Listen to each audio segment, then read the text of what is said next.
Hey everyone, आप सभी का स्वागत है हमारे यूट्यूब चैनल में। और वीडियो शुरू करने से पहले आप लोगों से एक रिक्वेस्ट ज़रूर करूंगी कि इस वीडियो का लाइक टारगेट 2 की है और आप लोगों को ज़्यादा से ज़्यादा कमेंट करने हैं ताकि मैं इसका अगला पार्ट बहुत जल्द ला सकूं। सो प्लीज़ हमें सपोर्ट करने के लिए ज़्यादा से ज़्यादा लाइक करें। तो जैसा कि हमने पिछले एपिसोड में देखा कि किनान उस यूडो टावर में होता है जहाँ के 9th फ्लोर पे जाते ही जैसे ही म्याओ म्याओ उस ट्रेजर को टच करती है, ट्रेजर की रखवाली वहाँ का एक वेपन स्प्रिट कर रहा होता है जो कि इन तीनों को ही एक अलग ही दुनिया में डाल देता है उनका टेस्ट लेने के लिए। उस वेपन स्प्रिट ने इन तीनों को ही बताया होता है कि इनमें से केवल एक ही उसका डिसेंडेंट्स बन सकता है। जो भी उसका वारिस बनेगा सिर्फ उसी को ही यहाँ के ट्रेजर्स ले जाने का अधिकार होगा। लेकिन इन तीनों में से सिर्फ वही वारिस बन सकता है जो कि यहाँ पे लास्ट तक सरवाइव करेगा। और इसी का ही टेस्ट लेने के लिए कि उस अलग सी दुनिया में कौन जिंदा बच पाता है या कौन हार जाता है, वो वेपन स्प्रिट जो होता है इन तीनों को ही अपनी मायावी दुनिया में टेलीपोर्ट कर देता है।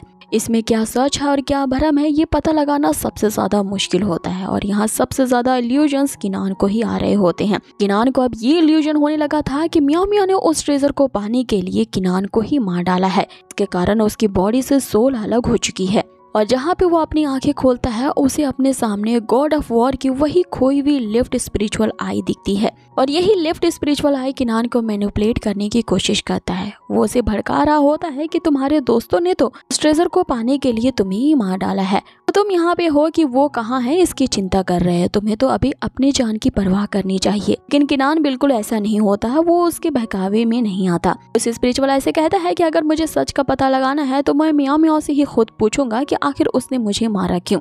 इतने में जो स्पिरिचुअल आई होती है वो एक दमदार प्रेशर यहाँ पे किनान पे डालने लगती है के कारण उसका जो फिजिकल शरीर होता है उससे एक तेज एनर्जी निकलने लगती है। हाँ, हम देखते हैं कि उस अनजान सी मायावी दुनिया में उसके जो दोनों दोस्त होते हैं वो अब भी किनान को ढूंढ रहे होते हैं। तभी उन्हें एक जगह से बहुत ही तेज रोशनी निकलती हुई नजर आती है। इस प्रेशर को देख करके वो समझ जाते हैं कि ये जरूर किनान की बॉडी से ही रिलीज हो रहा है। आगे ये दोनों उसके पास पहुंचते हैं और वहां देख के दंग रह जाते हैं कि किनान वहां पे तो अधमरी हालत में पड़ा हुआ है और अब न तब उसके शरीर से उसकी जान जाने ही वाली है। अब इन दोनों को ही समझ में नहीं आ रहा होता है कि आखिर किनान के शरीर से उसकी जो सोल है वो धीरे धीरे फेड क्यों हो रही है। और इसी बात का पता लगाने के लिए जब रॉन किनान की बॉडी को टच करता है तो वो उसकी ऊर्जा बर्दाश्त नहीं कर पाता, वो इतना दूर जा गिरता है। अब इस एनर्जी को देख करके वे दोनों ही समझ जाते हैं कि किनान की बॉडी को उसी वेपन स्पिरिट ने सीज कर लिया है और अगर अभी भी उस स्पिरिट के चंगल से किनान को नहीं बचाया गया तो इसकी जान कभी भी जा सकती है। म्याओ म्याओ को तो लगता है कि किनान यहाँ पे मर ही चुका है, इसीलिए वो बहुत ही ज्यादा पैनिक हो जाती है और जोर जोर से किनान की छाती पीटते हुए यहाँ पे रोने लगती है कि तुम मुझे इस तरह से छोड़ करके नहीं जा सकते, तुमसे तो अभी मुझे बहुत कुछ लेना देना है, तुम मुझे बहुत ही ज्यादा ओन करते हो। मैंने तो जो तुम्हें भर भर के इतने सारे एंशिएंट स्पिरिचुअल लिक्विड दिया है उनसे भी तो लौटाना है, तो तुम मुझे यूं छोड़ करके नहीं जा सकते और इतनी आसानी से मैं तुम्हें यहाँ तो मरने नहीं दूंगी। अब यहाँ पे म्याओ म्याओ जो होती है अब अपने दोस्त की इस तरह से चले जाने से काफी ज्यादा इमोशनल हो जाती है। वो उन पलों को याद करने लगती है तो वो किस तरह से किनान को यूं ही हंसी मजाक में बुली किया करती थी और उन किनानों से कहता था कि एक न एक दिन मैं तुमसे इसका बदला जरूर लेकर के रहूंगा। यहाँ म्याओ म्याओ किनान को उन सभी बातों को याद दिलाती है, ये कहते हुए कि तुम तो मुझसे बदला लेना चाहते थे कि क्या हुआ, अभी लो ना बदला मुझसे। मैं तो तुम्हारी मास्टर हूँ और तुम मेरे सर्वेंट हो, इसलिए मेरे ऑर्डर का तुम्हें पालन करना चाहिए। मैं तुम्हें ऑर्डर देती हूँ कि तुम इस तरह से नहीं मर सकते। यहाँ की म्याओ म्याओ बहुत ही ज्यादा हार्ट ब्रोकन हो जाती है और वो सब कुछ असलियत जानते हुए भी किनान को बार बार ऑर्डर दे रही होती है कि तुम्हें मेरे लिए वापस आना ही होगा। हम यहाँ रॉन जो होता है उससे म्याओ म्याओ की ये हालत देखी नहीं जाती। वो उसे कंसोल करने की कोशिश करता है ये कहते हुए कि मैं अभी भी किनान की जो स्पिरिट है इसे महसूस कर सकता हूँ, लेकिन जो इसकी आत्मा है इस पे उस बीस्ट ने पहले ही टेक ओवर कर लिया है। एक बार अगर शरीर से आत्मा निकल गई तो फिर हम कुछ भी नहीं कर सकते। लेकिन म्याओ म्याओ तो इस बात को मानने से इनकार कर देती है कि वो यहाँ किनान को इतनी आसानी से मरने देगी। अगर 1% भी इसे बचाने का कोई तरीका बाकी है तो वो उसे जरूर आजमाएगी। जिस पे रॉन उसे बताता है कि एक तरीका हो सकता है जिससे किनान के सोल वापस उसके शरीर में आ सकती है, अगर तुम अपने उसी मैजिकल मेडिसिन का यूज करो जिससे यिंग और यांग को रिवर्स किया जा सकता है, तो हो सकता है कि इसकी विटालिटी वापस से अवेकन हो जाए। लेकिन ये करने से पहले मैं तुम्हें चेतावनी दे दूं कि इसका परिणाम जानती हो। अगर तुम्हारी उस मेडिकल मेडिसिन ने इस पे असर नहीं किया तो इससे तुम्हारी जान भी जा सकती है। लेकिन मैम यहाँ अपनी दोस्ती के लिए यहाँ अपनी जान की भी परवाह नहीं करती और वो उसी मेडिसिन को रिफाइन करने के लिए मंत्र कहने लगती है ताकि यिंग यांग की एनर्जी को रिवर्स किया जा सके। अब आगे किनान को बचाने के लिए म्याओ म्याओ के जो अंदर की विटैलिटी होती है वो उसे ही बाहर निकाल लेती है और किनान के अंदर डालने लगती है ताकि उसका मृत शरीर जो है वापस से जीवित हो सके। रॉन उसे ऐसा करने से बार बार मना कर रहा होता है, ये कहते हुए कि तुम पागल हो गई हो, ऐसा करके तुम अपनी ही बॉडी को डैमेज कर दोगी और वैसे भी तुम्हारी ऑरिजिन पहले से ही काफी कमजोर है, इसी की वजह से तुम उस ट्रेजर को पाना चाहती थी और अगर अब भी तुम अपनी विटैलिटी को बाहर निकाल लेती हो तो तुम्हारे लिए रिकवर कर पाना काफी ज्यादा इम्पॉसिबल हो जाएगा। ये तुम्हारे लिए इतना ही ज्यादा मुश्किल हो जाएगा जितना कि हेवन की चढ़ाई करना है, कि अभी इस वक्त किनान की जो बॉडी है वो एक्सट्रीमली टेरिफाइंग पावर के द्वारा टेकन ओवर कर ली गई है, जिसके कारण अगर तुम अपनी विटैलिटी भी दे देती हो तो भी इसकी लाइफ को रिकवर नहीं किया जा सकता। जिसपे म्याओ म्याओ उसे बताती है कि तुम हम दोनों के रिलेशनशिप को कभी नहीं समझोगे। इसने अपने खून की आहुति दे करके मेरे साथ एक ब्लड ओथ साइन किया है, जिसके कारण अगर ये नहीं बचा तो मैं भी नहीं रहूंगी। इसलिए मेरे लिए अपनी परवाह किए बगैर इसे जिंदा रखना ज्यादा जरूरी है, क्योंकि पास्ट में जब मैं अपनी लाइफ खोने के कगार पे थी तो किनान ने ही मेरी जान बचाई थी और उसने फिर मेरी सोल को बचाते हुए मेरे साथ ब्लड ओथ साइन किया था और फिर उसने मुझे दोबारा जिंदा रहने का एक अनदर चांस दिया था।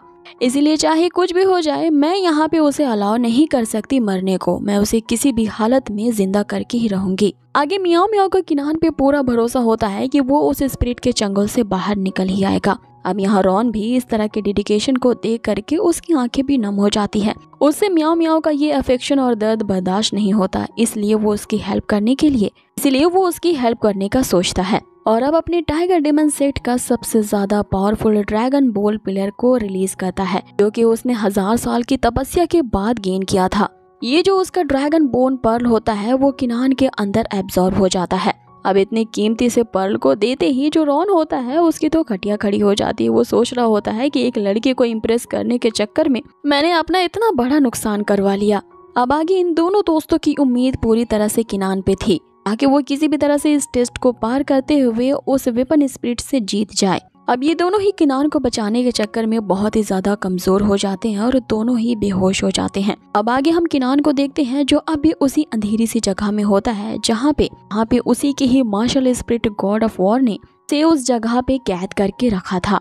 आगे किनान समझ जाता है कि ये जो गॉड ऑफ वॉर की सोल है वो उसकी बॉडी को ही टेक ओवर करना चाहती है, जिसपे वो गॉड ऑफ स्पिरिट की सोल उसे बताती है कि गॉड ऑफ वॉर को किसी भी दोस्तों की जरूरत नहीं होती है, उसके लिए जो फ्रेंड्स होते हैं वो सिर्फ बोझ ही होते हैं। इसलिए तुम्हारी ये जो फ्रेंडशिप है जिसके कारण तुम्हारी इन दो दोस्तों ने तुम्हें बचाने के लिए अपने आप को खतरे में डाल दिया है, मुझे इस रिडिकुलस से फ्रेंडशिप से कोई मतलब नहीं है। मैं तो बस यहाँ सिर्फ तुम्हारी बॉडी को टेक ओवर करने के लिए आया हूँ, क्योंकि तुम्हें गॉड ऑफ वॉर के असली वारिस और तुम्हें इस फ्रेंडशिप जैसे चक्करों में नहीं पड़ना चाहिए। जिसपे किनान उसे समझाने की कोशिश करता है कि मैं जानता हूँ कि आप काफी ज्यादा मिस्टीरियस और पावरफुल हैं और आपके सोल की ब्लेसिंग की वजह से ही मैंने अब तक की अपनी जर्नी को पूरा किया है और इतने सारे मिरेकल्स और ट्रेजर्स गेन किए हैं। लेकिन मैं कौन हूँ और मेरा अस्तित्व क्या है ये मैं नहीं भूल सकता। मैं कभी भी अपने आप की अलग पहचान को नहीं भूलूंगा, क्योंकि मैं किनान हूँ ना कि वॉर ऑफ गॉड, इसीलिए मैं अपने दोस्तों को तो कभी भी इस तरह से नहीं छोड़ सकता। यहाँ किनान अपने दोस्तों और फ्रेंडशिप के लिए गॉड ऑफ वॉर के सामने ही तन के खड़ा हो जाता है, लेकिन इस पे गॉड ऑफ वॉर की सोल उससे कह रही होती है कि किनान का कोई अस्तित्व ही नहीं है, क्योंकि जब से मैं तुम्हारी बॉडी में गया हूँ तुम्हारी पूरी बॉडी अब मेरी होगी और उसे मैं सीज करूंगा। जिसपे किनान भी यहाँ पे कह देता है कि वो कभी भी सरेंडर नहीं करेगा और अपने आखिरी दम तक उससे फाइट करेगा। अब आगे किनान अपनी ही बॉडी के अंदर के सोल के साथ जद्दोजहद कर रहा होता है। इधर दूसरी तरफ जो गॉड ऑफ वॉर की सोल होती है कि बॉडी को टेक ओवर करने के लिए लगातार उसके स्पिरिट पे अटैक कर रही होती है, जिसके कारण दोनों ही आपस में भिड़ जाते हैं। लेकिन हमें एक बहुत ही अच्छी चीज अब आगे देखने को मिलती है कि गॉड ऑफ वॉर की सोल ने फाइनली किनान के सामने सरेंडर कर दिया होता है। उसका आत्मविश्वास ही इतना ज्यादा प्रबल होता है। लास्टली जो गॉड ऑफ वॉर की सोल होती है वो किनान को ही अपना मास्टर मानती है और उससे मिल करके कहती है कि क्यों ना हम दोनों मिल करके ही उस वेपन स्पिरिट से फाइट करें। अब किनान ने अपने ही अंदर के गॉड ऑफ वॉर की सोल को इसलिए काबू में कर लिया होता है क्योंकि मियाओ मियाओ और रॉन ने जो उसकी मदद की होती है, इसके कारण किनान के पास अपार एनर्जी का भंडार आ चुका होता है और फिर ये एनर्जी इतनी ज्यादा बढ़ चुकी होती है कि किनान के शरीर से लगातार बाहर निकल रही होती है।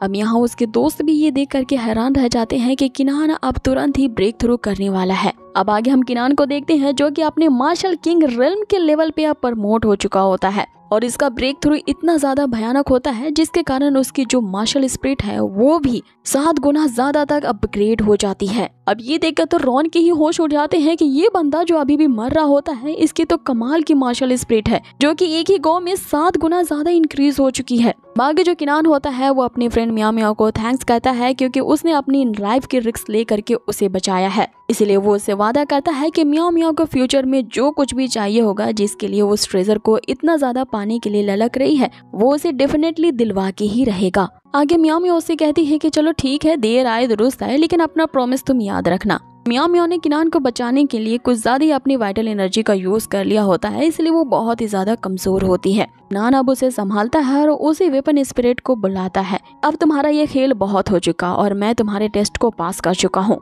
तो इसीलिए तुम्हें अब हमारे सामने आना होगा। वो 9 बीट की वेपन स्पिरिट सामने आती है और किनान को कांग्रेचुलेशन कहती है। आखिरकार तुमने गॉड का अप्रूवल गेन कर लिया है और गॉड ही ने उस यूडो टावर के हर एक फ्लोर पे टेस्ट ऑर्गेनाइज किया था और उसके हर टेस्ट को तुम बखूबी पार कर चुके हो और उसी डिवाइन क्रिएचर का जो 9 मंत्र है उसने तुम्हारे आने की गति को सेंस कर लिया था, जिसके कारण तुम्हारे लिए एक अलग से ही मुश्किल टेस्ट बनाया गया ताकि हम ये पता लगा सके कि इस 9 कैरेक्टर सीक्रेट ट्रेजर को पाने के तुम लायक भी हो कि नहीं। और जब फाइनली तुमने ये टेस्ट को पार कर दिया है तो तुम गॉड के अगले वारिस बन सकते हो और जबकि तुमने ये उपाधि गेन कर ली है तो तुम अब यहाँ से जा सकते हो। फिर किनान उससे कहता है कि यहाँ से जाने से पहले मेरी एक रिक्वेस्ट है। अपने दोस्त मियाओ मियाओ को बचाने के लिए वो उस स्पिरिट से उसी ट्रेजर की मांग करता है जिसके लिए मियाओ मियाओ उससे इतना ज्यादा फाइट कर रही थी, जिसपे स्पिरिट उसे बताती है कि मैंने तुम्हें पहले ही रूल्स को बताया है कि अगर तुम्हें मेरा वो ट्रेजर चाहिए तो फिर तुम्हें मेरा अगला सक्सेसर बनना पड़ेगा। जब तक कि तुम मेरे वारिस नहीं बन जाते तुम यहाँ से उस चीज को नहीं ले जा सकते।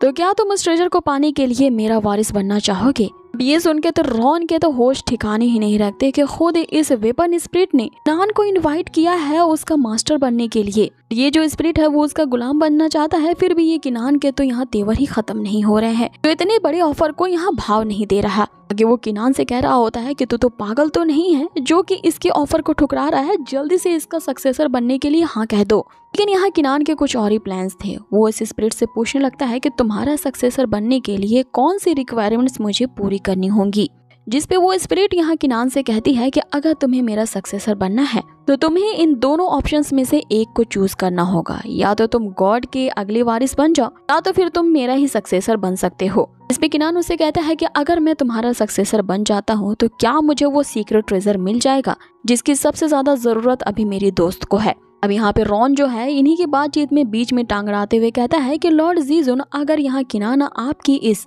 प्रपोजल को नहीं मान रहा है तो क्या आप मुझे अपना अगला सक्सेसर चुन सकते हो। यहाँ पे वो रॉन तो अपनी ही दाल गलाने की कोशिश कर रहा होता है, जिसपे वो लॉर्ड स्पिरिट उसे कहता है कि मेरा अगला सक्सेसर बनने के लिए सबसे लीस्ट क्वालिटी जो होगी वो एक इंसान की होगी और तुम तो एक इंसान नहीं बल्कि एक बीस्ट हो। ये सुन करके तो रॉन को बस यही लगता है कि धत तेरी की गई भैंस पानी में, और उसके बीस्ट होने के कारण वो सक्सेसर का एस भी नहीं बन पाएगा। इस बात पे वो लड़कियों की तरह फूट फूट कर रोने लगता है। और अब आगे किनान सक्सेसर बनेगा या गॉड का अगला वारिस बनेगा ये उसके चॉइस पे डिपेंड करता है, लेकिन वो कौन से ऑप्शन को सिलेक्ट करेगा ये हम अगले एपिसोड में देखेंगे। साथ ही वो मियाओ मियाओ के लिए उस 9 कैरेक्टर वाले सीक्रेट ट्रेजर को पा पाता है कि नहीं, ये सब जानेंगे हम इसके नेक्स्ट एपिसोड पे। Till then take care, stay healthy, good bye.